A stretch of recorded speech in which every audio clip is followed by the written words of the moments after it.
오늘 말씀은 에베소서 6장 10절부터 17절까지 말씀 보겠습니다.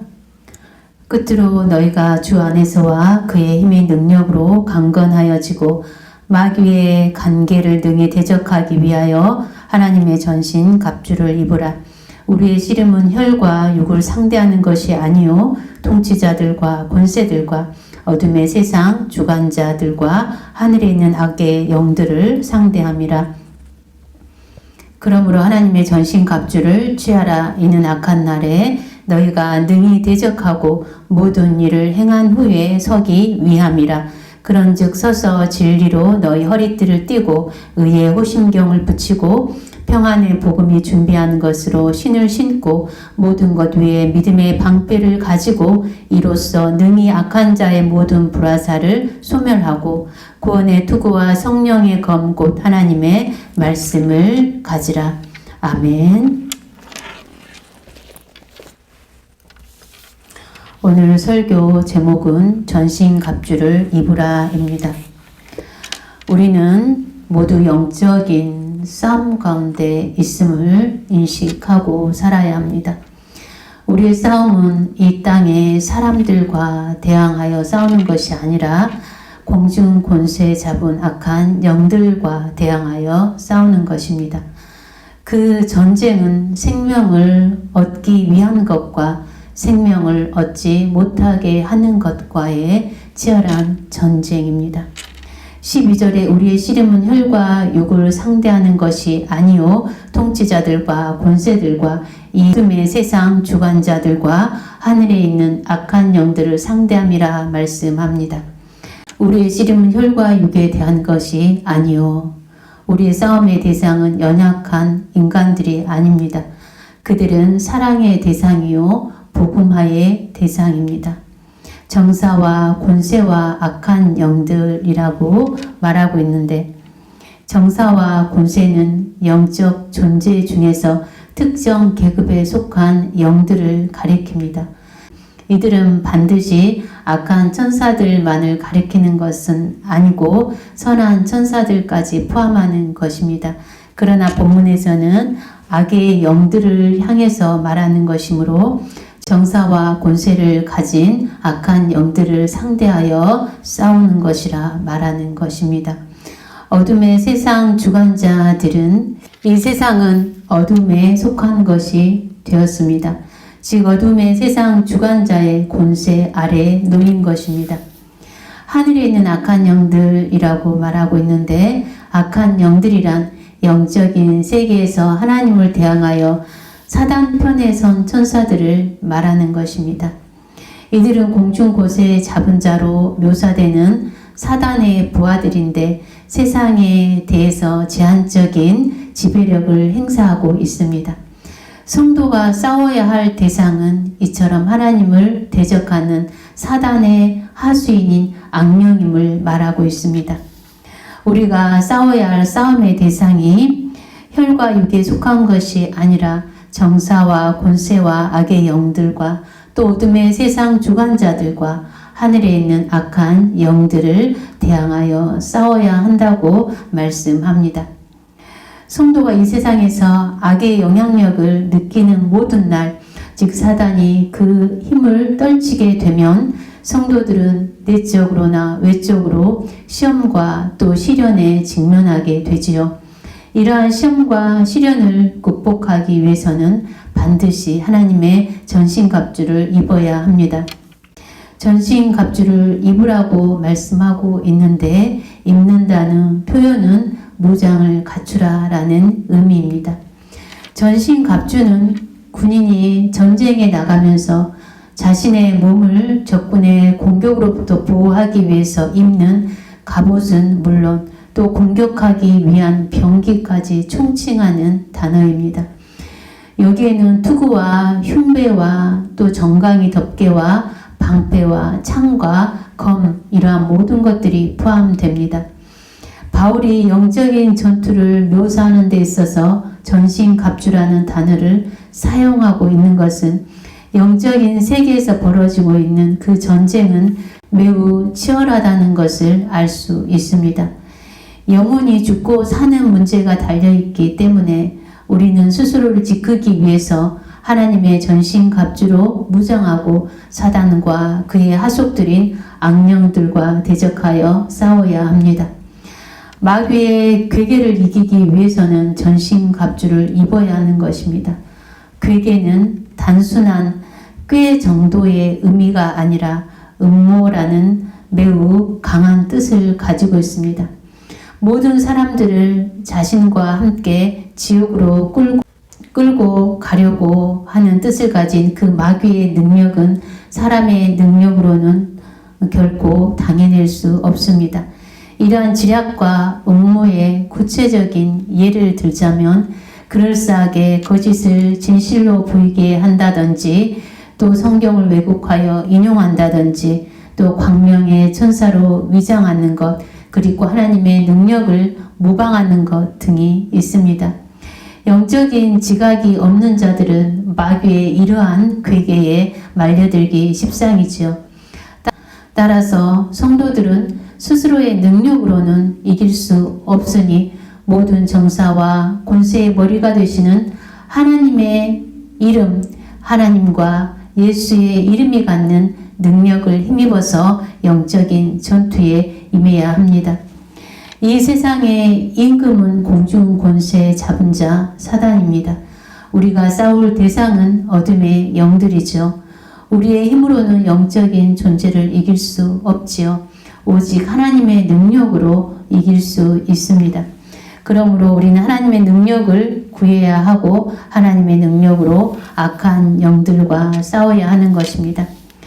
사단은 하나님을 대적하는 자이지요. 하나님은 우리를 사랑하셔서 죄에서 구원하시기를 원하시지만 사단은 죄로 넘어지게 하여 우리를 멸망당하게 하는데 목적이 있습니다. 사단은 이 땅 가운데서 하나님의 나라가 이루어지지 못하게 하는데 목적을 갖고 있기 때문에 하나님의 사람들을 향하여서 쉬지 않고 일합니다. 우리의 믿음을 약화시키고 하나님의 약속을 온전히 믿거나 신뢰하지 못하게 하려고 온갖 괴계를 꾸미죠. 하나님의 말씀을 믿지 못하게 하려고 우리를 미혹하며 우리의 생각과 마음을 끊임없이 혼란스럽게 합니다. 그러니 믿음이 약한 사람은 넘어지고 마는 것입니다. 마귀를 이길 수 있는 분은 오직 하나님뿐입니다. 그러므로 우리는 하나님의 것으로 무장해야 하는 것입니다. 마귀를 대적하여 싸우기 위해서 전신갑주를 입어야 할 텐데 우리가 입어야 할 전신갑주가 무엇인지 보겠습니다. 첫째, 진리로 무장해야 한다고 말씀합니다. 14절에 진리의 허리띠를 띠고 라고 말씀하고 있습니다. 진리는 복음이지요. 하나님의 말씀입니다. 허리띠는 옷이 몸에서 흘러내리지 않도록 단단히 매주는 역할을 합니다. 싸움에 나간 군인이 허리띠가 풀어져 옷이 몸에서 흘러내리게 된다면 제대로 싸울 수 없을 뿐만 아니라 싸움에서 이길 수 없을 것입니다. 거짓의 아비인 사단과의 싸움은 진리의 말씀인 성경, 즉 하나님의 계시로 이길 수 있습니다.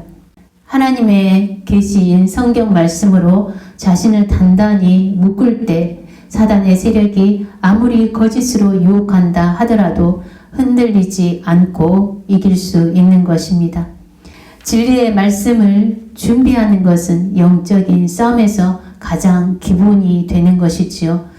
기본기가 중요합니다. 기본이 되어 있어야 더 좋은 다음을 기대할 수 있기 때문입니다. 말씀이 없으면 결국 이길 수 없다는 것입니다. 영적인 싸움은 진리로 승리하는 것입니다. 하나님의 말씀, 즉 진리의 말씀이 사단을 이깁니다. 예수님께서 40일 금식 기도 후에 사단에게 시험을 받으실 때 말씀으로 사단을 대적하였습니다. 말씀으로 사단을 대적할 때 사단이 물러갔습니다. 출애굽 당시에 이스라엘 백성들은 유월절 음식을 먹게 되는데 유월절 음식을 먹을 때 그들은 허리에 띠를 띠고 먹었습니다. 그 이유는 언제라도 애굽을 탈출할 수 있도록 하기 위해서였습니다. 그들은 허리에 띠를 띠고 신발을 신고 손에 지팡이를 들고 언제라도 떠날 채비를 하고 유월절 음식을 먹었습니다. 싸움에 나가는 그리스도인들이 진리로 무장하지 않으면 부지부식간에 사단이 공격해 왔을 때 사단의 공격을 막아낼 수 없습니다. 하나님의 계신 말씀으로 우리 자신이 무장되어 있을 때 사단이 우리를 미혹하거나 죄로 유혹한다 하더라도 진리로 사단을 대적할 수 있는 것입니다. 거짓을 이기는 것은 진리뿐입니다. 진리는 하나님이고 하나님의 말씀입니다. 참 진리는 오직 하나님뿐입니다. 둘째, 우리가 무장되어야 할 것은 의로 무장해야 합니다. 흉배는 병사가 전투에 나갈 경우에 그의 생명을 보호하기 위해서 착용하는 장구 중에 하나인데 단순히 가슴만 보호하는 것이 아니라 목에서부터 허리까지 혹은 넓적 다리까지 감싸는 보호대였습니다. 의는 하나님의 의입니다. 우리가 죄인 되었을 때 하나님은 예수 그리스도를 통해서 우리를 구원해 주신 것입니다. 우리가 죄인 되었을 때 예수 그리스도를 통해서 구원하신 그것이 하나님의 의입니다. 우리가 예수 그리스도를 믿을 때 하나님은 예수 그리스도의 그 구속의 피로 우리를 의롭다 여겨 주셨습니다. 그러므로 예수 그리스도 안에 있는 자에게는 결코 정죄함이 없는 것입니다. 사단이 우리를 정죄할 수 없다는 것입니다. 하나님께서 우리의 모든 죄를 용서하셨다면 우리는 죄책감에 사로잡혀 있을 필요가 없지요. 우리에게 죄책감을 주는 것은 사단입니다.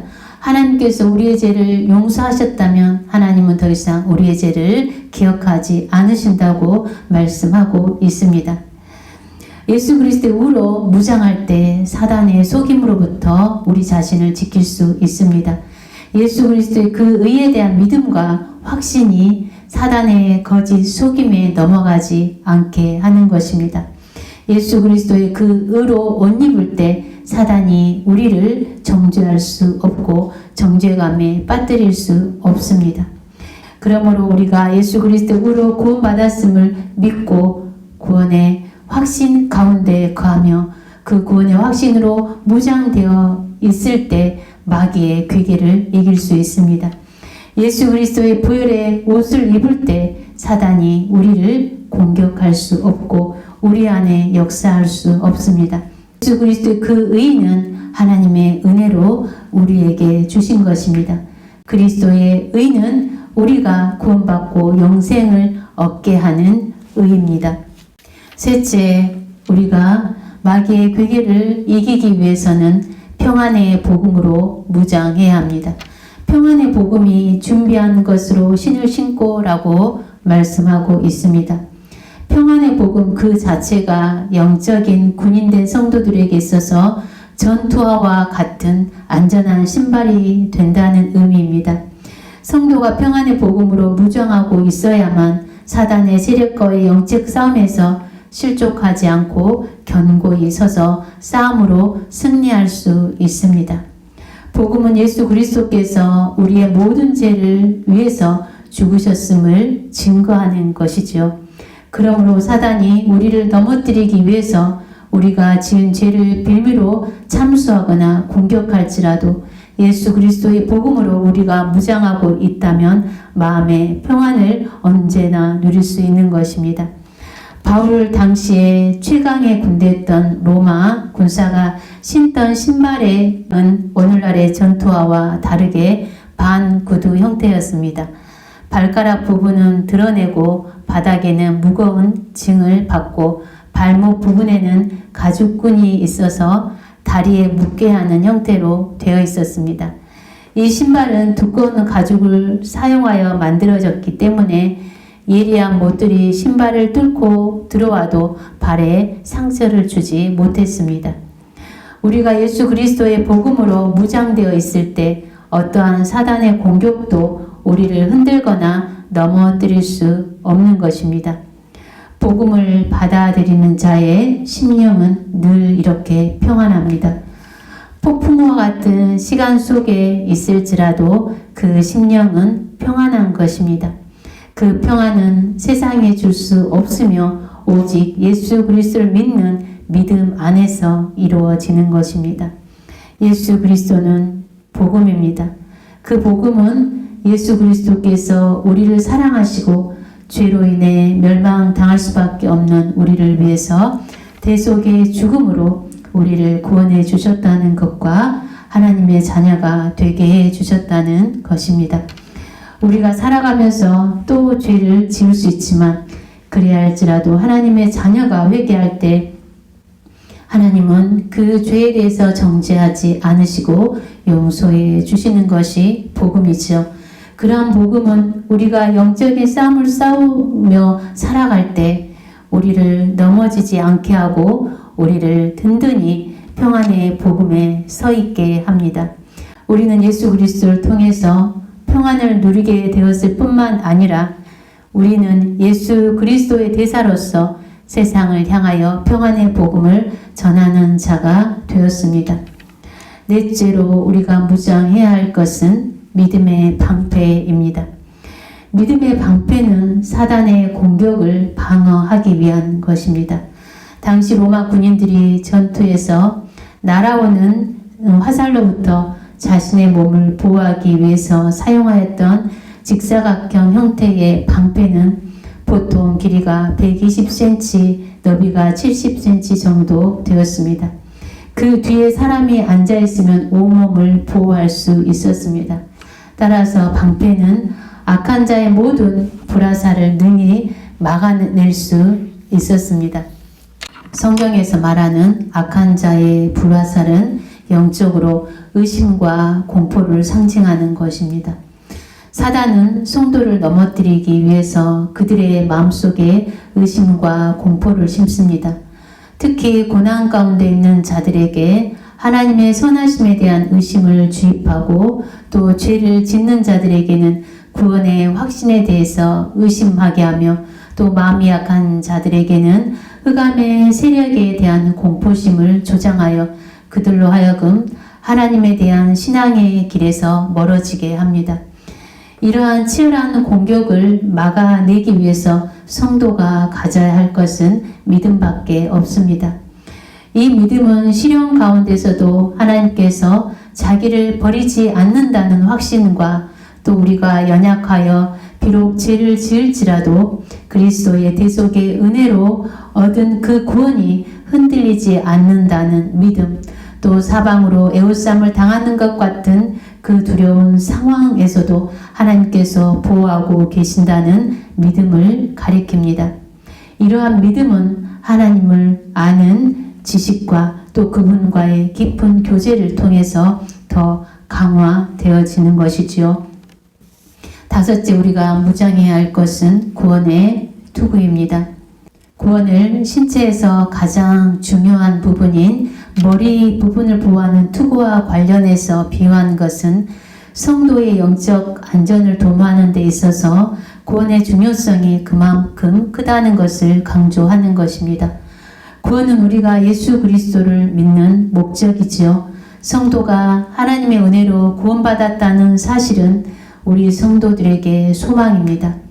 구원의 이 확신을 흔들려고 하고 또 최후 구원에 대한 소망마저 앗아가려고 안간힘을 쓰는 이 사단에 대응하는 성도는 구원받았음을 확신하는 믿음과 또 장차 완전한 구원을 얻을 그 소망을 견고하게 하여야 합니다. 우리가 예수 그리스도를 믿는 것은 구원을 얻기 위함입니다. 그러므로 그 구원에 대한 믿음이 확신에 거해야 합니다. 구원은 예수 그리스도를 통해서 이미 우리 가운데 이루어졌음을 의심하지 않고 믿어야 합니다. 이 구원에 대한 확신을 갖고 사단을 대적하는 것입니다. 사단은 구원을 패하거나 막을 수 없는 존재입니다. 여섯째, 성령의 검으로 무장되어야 합니다. 이 성령의 검은 하나님의 말씀이라고 하고 있습니다. 검은 원어 성경에 마카이라라고 되어 있는데 이 마카이라는 양면에 모두 날이 선 칼을 가리킵니다. 계시록 1장 6절에 이 검이 그리스도의 입에서 나오는 것으로 묘사되어 있습니다. 검이 그리스도를 통하여서 선포되는 하나님의 말씀임을 분명히 하고 있는 것입니다. 성도는 사단의 공격에 대해서 소극적으로 방어하는 자세만 취할 것이 아니라 검과 같은 이 하나님의 말씀으로 대적하여 사단의 세력을 멸하고 어둠의 권세 아래에서 신음하는 사람들에게 복음의 진리를 선포해야 하는 것입니다. 좌우의 날선 말씀에 검의 능력이 있어 모든 악한 세력을 찔러 쪼개게 되는 것이지요. 성령의 검 곧 하나님의 말씀은 공격용 무기입니다. 하나님의 말씀으로 적을 대항하여 싸우는 것입니다. 사단을 이길 수 있는 무기는 말씀뿐입니다. 그러므로 우리는 말씀을 갈고 닦아서 말씀으로 무장해야 합니다. 말씀의 예리한 검이 우리 안에 준비되어 있어야 합니다. 늘 하나님의 말씀을 읽고 듣고 외우고 묵상하여 우리 심령 가운데 말씀을 새겨야 합니다. 말씀의 예리한 검을 차고 있어야 합니다. 그 말씀이 언제든지 검으로 나갈 수 있도록 해야 하는 것입니다. 우리를 넘어뜨리려고 하는 사단의 미혹과 유혹을 향하여서 말씀으로 언제든지 사단을 대적할 수 있습니다. 우리를 넘어뜨리려고 하는 그 사단의 모든 괴계를 우리는 하나님의 말씀으로 대적하며 싸워야 하는 것입니다. 오늘 말씀의 결론을 맺겠습니다. 우리가 그리스도 안에 있으면 그분의 힘의 능력으로 영적인 전투에서 승리할 수 있습니다. 주님이 우리 안에 있을 때 우리는 그분의 힘의 능력을 통해서 영적인 전투에서 승리할 수 있는 것입니다. 주님 안에 거하시고 또 하나님의 그 전신 갑주를 입으셔서 영적인 전투에서 승리하는 저와 여러분들이 되길 바랍니다. 기도하겠습니다. 아버지 하나님 감사합니다. 우리에게 전신 갑주를 입으라 말씀하셨사오니